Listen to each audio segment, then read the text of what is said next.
And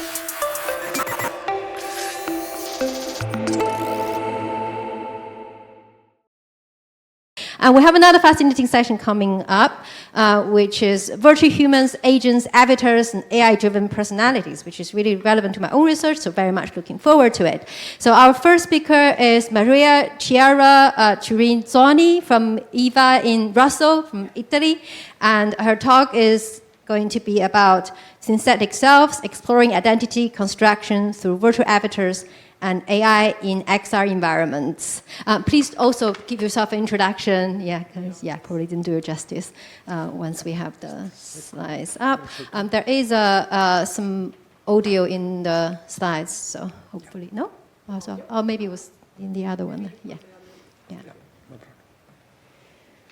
Okay, maybe I'll give you the microphone and then you can start a self-introduction while we get the slides ready. So again, 10 minutes like this. Okay, so first of all, thanks to the Alicante University and all the team of the Metaverse chair and the organizers. I come from Italy, I'm an independent researcher, but with me, this paper was written by Valentino Megale and Serena Faccio, who's here in the public. So the important thing for us is this, our approach. Grazie. So Mel wanted to be 20 minutes. I'm going to give you 10 minutes, but when this thing rings... Okay, I will speak very fast. or jump into the matter. So the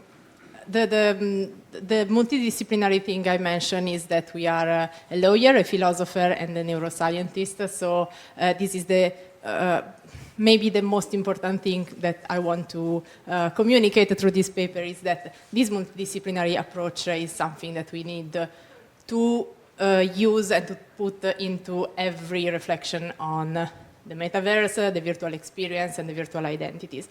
So we speak a lot about the convergence of XR and AI, but there's something important that this convergence can have consequences not just on business, on technology, but on the concept itself of humanity and especially identity.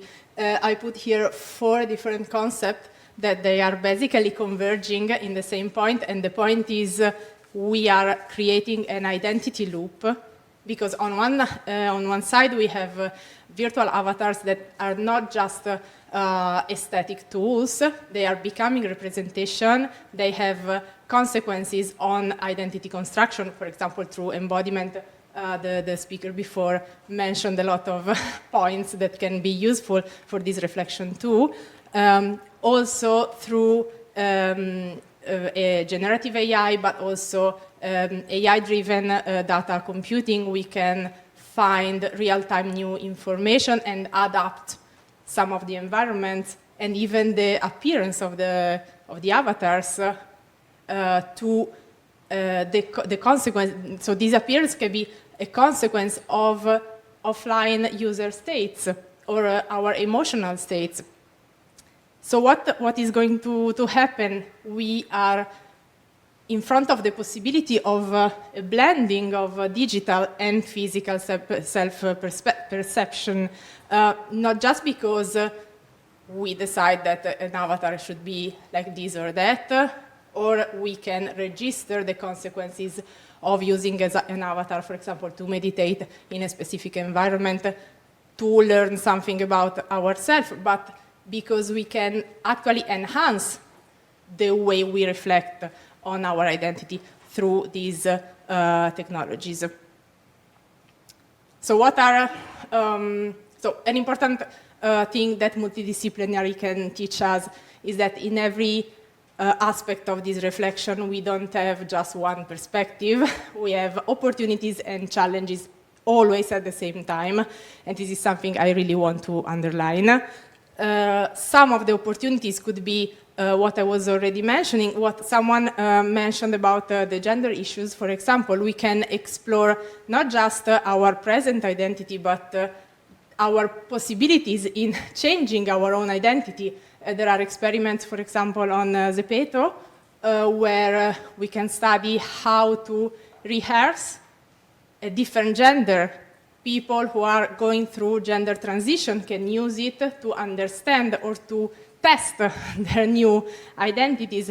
But this is like a big example of something that can also be really small.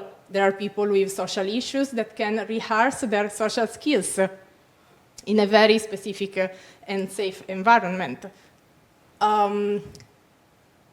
Our experiences, as we saw also before, can also inform our offline experiences, because we can learn something in a virtual space that we can then use as a skill offline in a different situation. I know there is a paper by Professor Slater that is coming out also on reflecting on what we retain of our virtual experience.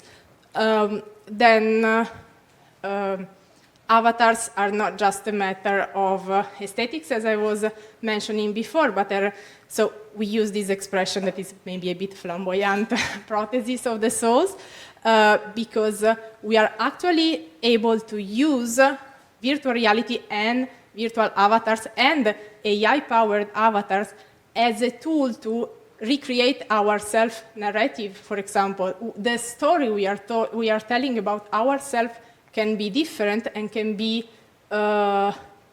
become something different that we are told about ourselves in our everyday life, for example. And finally, this discussion was going on also during lunch and even before.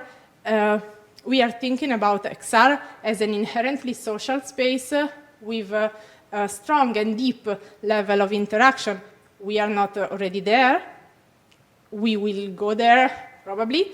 But of course, these virtual spaces, the possibility to design avatars is a way to share the creation of our identity and to co-create a new identity. Not just identity, but also to reflect on how our identities relate to each other.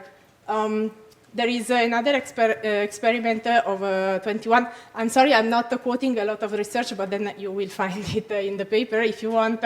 I prefer to concentrate on the concept because we don't have much time.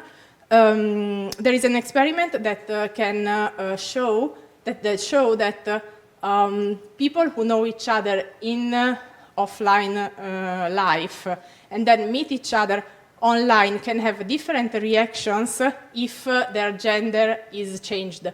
If I present myself as a male avatar, for example, my friend will react different to me. So I will jump to the other side of the medal, because the same opportunities I mentioned can translate in challenges and in critical aspects of the consequences we can face, because, of course, we can design our own identity, but this identity faces the risk to be self-related in a very radical way. So on one side, we can have the risk of fragmented identity, dissociation, and the possibility to enhance just one aspect of our identity that we are showing in our avatar self. And on the other side, the possibility to be so specific and create a very personalized identity can translate into creating a bubble and having our own identity closed into a cage. And finally, we can forget something about reality.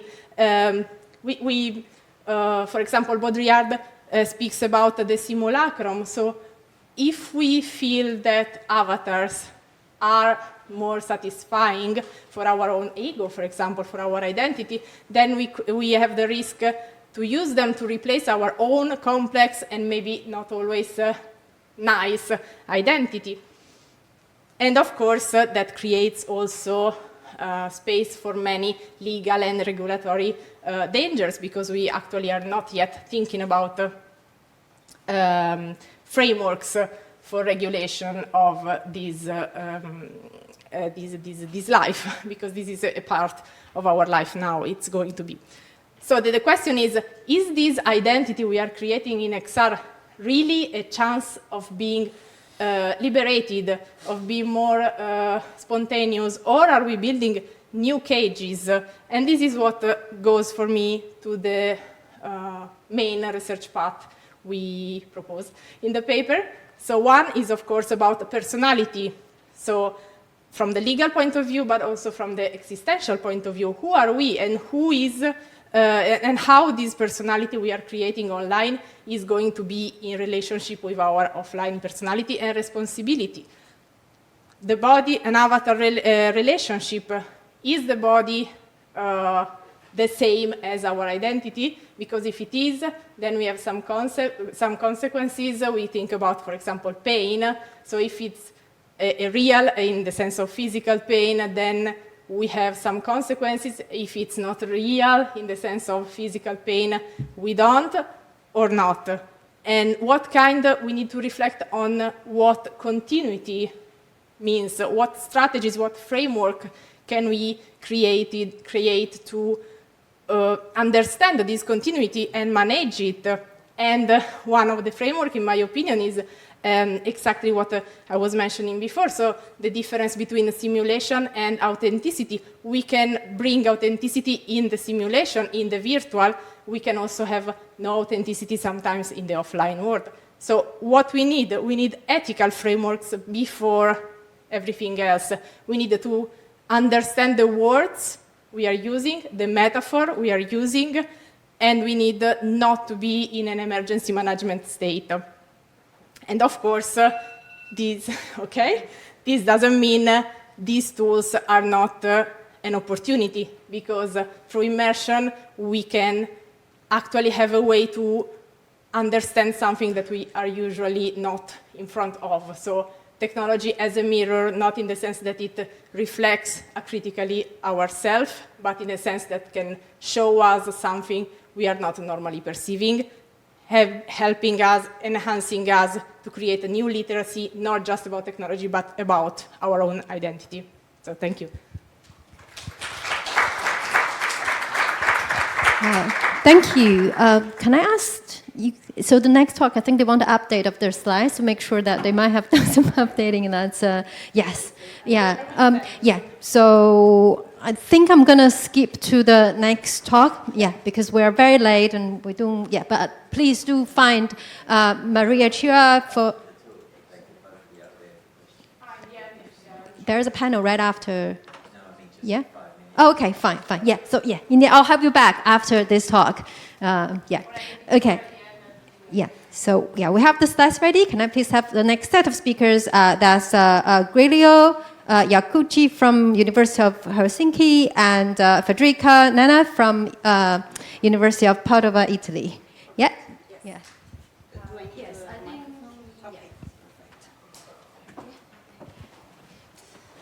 All right.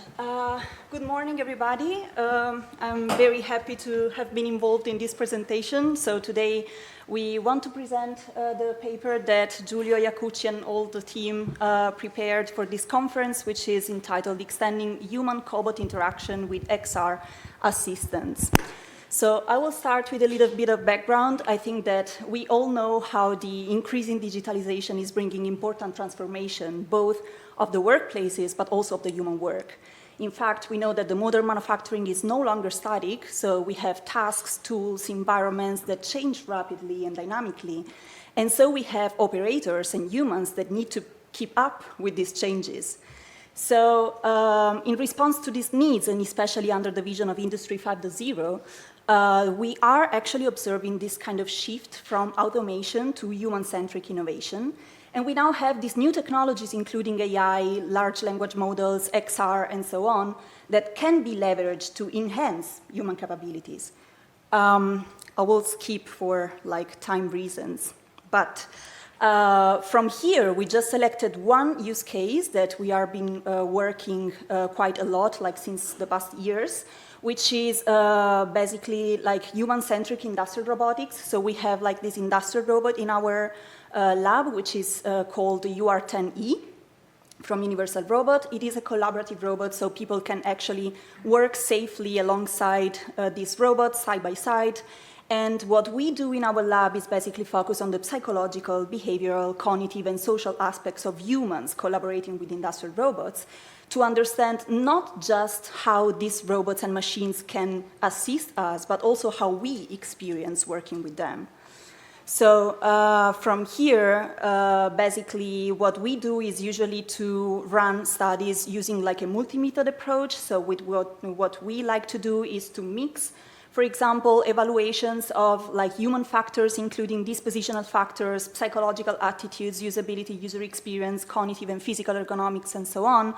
But on the other side, we also know, like this should be videos, but it's okay. On the other side, we also like to mix some psychophysiological measurements to really capture what is going on, like from a cognitive point of view, when these people actually work alongside these collaborative robots.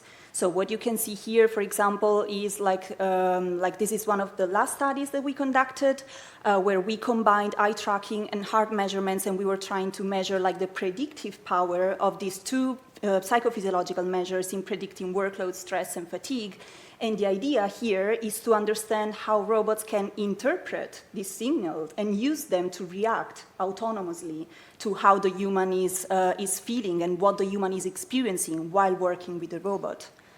So starting from here, what we did was to basically create a digital twin of this industrial robot, and this is actually the most interesting part for this conference. And so here, like we know that using XR and VR, like in this kind of like industrial context and manufacturing is not a new thing, but actually it became quite a trend after the pandemic when there was a need for like remotizing work. But actually, like XR especially is not only meant to remotize, it's also meant to extend, to enrich, and we have seen a lot of like examples, like really nice examples of that today. So to enrich experiences and control modalities in human-cobot collaboration.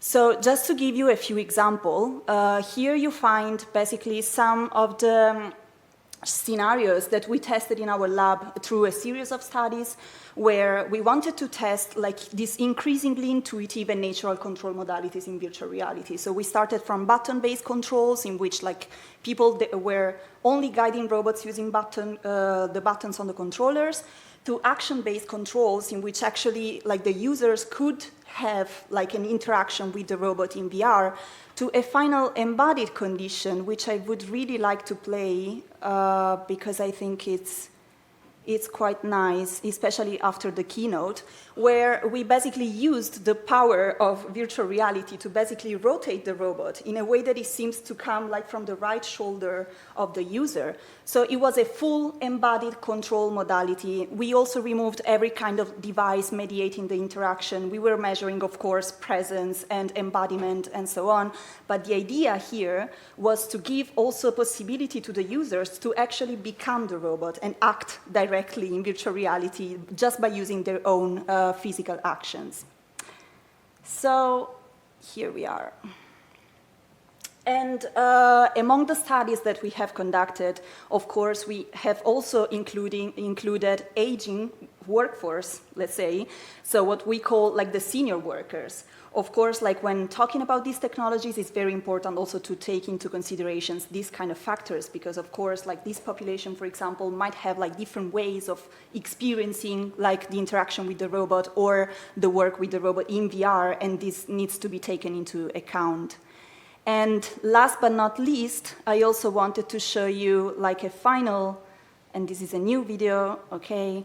And this is a final example of like the digital twin that we basically transposed in augmented reality. So here it was very interesting because like a digital copy of the robot was basically next to the physical robot, or actually in front of the physical robot, and the user could use just like their fingers to pinch the robot and move it like in the space. So we had this mixed reality environment where people could see like the results on the physical robot, but also the virtual, let's say, replica that was also supporting the work during the interaction.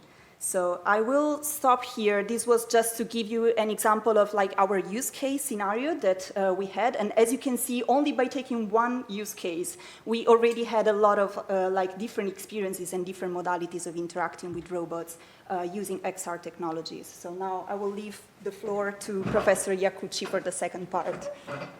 Thank you, Federica. Really effectively presented, introduced the case of how human-cobot interaction in an industrial setting might evolve in a sort of, towards a sort of a metaverse. And what we want to continue considering that we do in the paper is to think, so what's the opportunity to use virtual assistants and what issues might come about, and also what's an appropriate way to start such an investigation. So that's what you find a bit in the paper. And we started this looking at what we can find in the literature. We are still working on this literature surveys, but already we can say maybe something about that. And also looking what use cases have been used and looking at what challenges are ahead. But in particular, we'd like to tell something about how we are doing this investigation in our own approach. So you can find just very few examples of implemented, evaluated assistance in an industrial setting. We counted 14. This, of course, as you know, might update quite quickly, and you can see some of the use cases are quite compelling, I would say. Let's now we are a bit pressed with time, so let's maybe introduce a couple of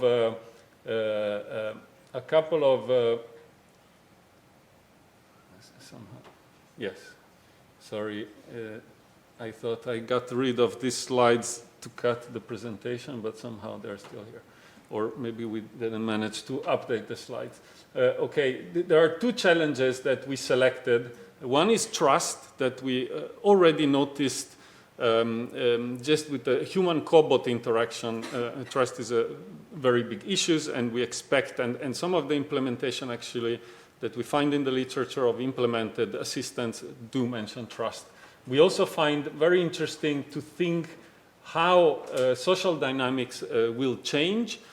As you can think, interacting more with an assistant means that we have less time or less energy to interact with real people. So a big question is how can we design for this, thinking also of possible negative effects. And so we would like to think how to continue this investigation about how agents might change the way we work with, for example, a collaborative robot.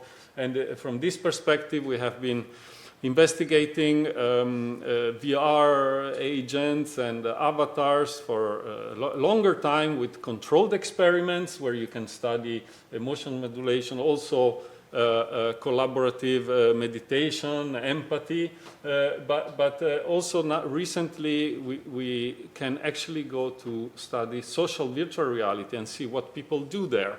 And this kind of observe a bit of life world, and we have shown how people develop new practices, and that there are new groups and cultures emerging in terms of people that maybe are mutes by choice, or people that feel phantom touch sensation. There are many things to study about when finally people can use technology in a bit more natural way. And in the same spirit, one way we are addressing, trying to understand the role and how to design this kind of assistance from VR to even AR. We have developed an own platform that, oh sorry, the video didn't kind of start.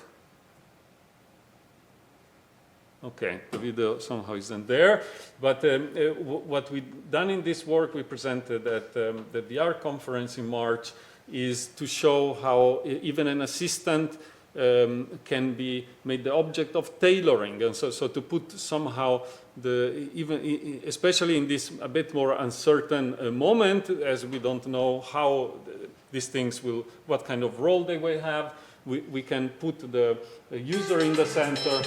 We can put the user in the center and allow the user to tailor and get some of the, let's say, views from that point of view. Thank you very much. If you're interested in particular in industrial metaverse, and please do come and talk with us. Thank you. 5 minutes. Can we have all three speakers on the stage? And then we have until 4 o'clock for a couple of questions. If we have any. Three of you, please. Yeah, be on the stage. Thank you for this very interesting presentation. I'm wondering about one thing, namely, technically speaking, the VR system or XR system is a sort of simulation.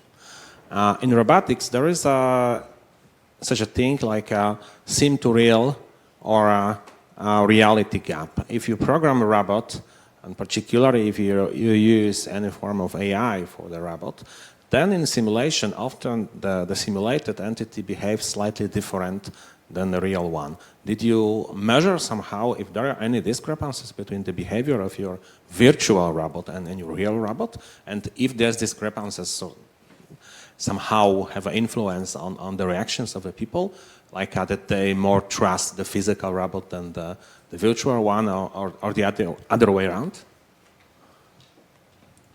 Okay, maybe I can answer this question. So we didn't really measure like if the movements were different. So when we were programming like the digital twin of our robot, we were just using, like inverse kinematic to basically measure, like the movements of the other joints besides like the final effector. But I think that this could be one of the aspects to measure. What we did, though, was like a first study just comparing the physical robot, like the interaction with the physical robot and the interaction with the virtual one. And what we found, we were actually measuring trust, but also, like cognitive workload and so on, fatigue, perceived fatigue. And the perceived fatigue and cognitive workload were actually lower in virtual reality compared to the physical reality. But maybe also because of, like you were just using a simulation, it was not a real world, so there was no risk, basically. But for sure, like this is something that we didn't take into account, and maybe it would be interesting also to better understand from a kinematic point of view, let's say. Also, the dynamics of the machine. Yeah. The safety of the user is much more depending on the dynamics of the machine. Yeah, I do agree. Cool. Any other questions? Thank you both. The question would be for Mariachiara. And so, when you mentioned, okay, what do you think would be the most unexpected and unwanted consequences of the let's say human avatar embodiment? When you mention body versus avatar relevance, right? Is there any possible really unwanted consequences for society, something that, is better to even prevent, through legislation, policies, or something like that? Or is it something that we have to keep monitoring and see where we go? It's just a conversation question. It's not really, okay, thank you. Thank you. Well, I think both of your alternatives are true. I mean, we need to monitor it and to have some kind of scientific monitoring on it, not just anthropological or sociological monitoring, but also look into the neurological feedback that we can have from using for a long period of time, over a long period of time, an avatar identity, and especially an AI-powered avatar identity with the hypothesis I presented before. But on the other side, I think there is something that we are already seeing in social networks, for example, which is the fragmentation of identity. This is already something that we are experiencing because what happens when we put our identity online is that For example, there was a phenomenon called the Instagram face. It means that we use specific filters on Instagram, and these filters somehow they level the way we believe someone should appear. And this is already a very partial way we are representing ourselves. And this Instagram face phenomenon already had many consequences on the self-perception of young people, for example, especially women, but this is another question, and it has to do with society and not just with social networks. So if we are using an avatar, we are, of course, enhancing a specific part that we decide to show more than other parts, for example, or we decide to modify one of these parts because in favor of the eye of our interlocutors online. So I think this can be a problem. There is a sociologist that we quote in the paper that is Georg Simmel. He wrote like 100 years ago an essay on fashion and on the ambiguity of fashion, because fashion is a way to belong and to demonstrate belong, but also to make yourself belong to a community. And at the same time, it's a way in which the community can manipulate your own identity so you are not outside the norm. So this ambiguity is something we are already experiencing in different areas. But I believe that XR and digital worlds as a whole can be more dangerous in this aspect. Yeah. Thank you very much. I think I'm going to have to conclude this session. Thanks again for all three speakers.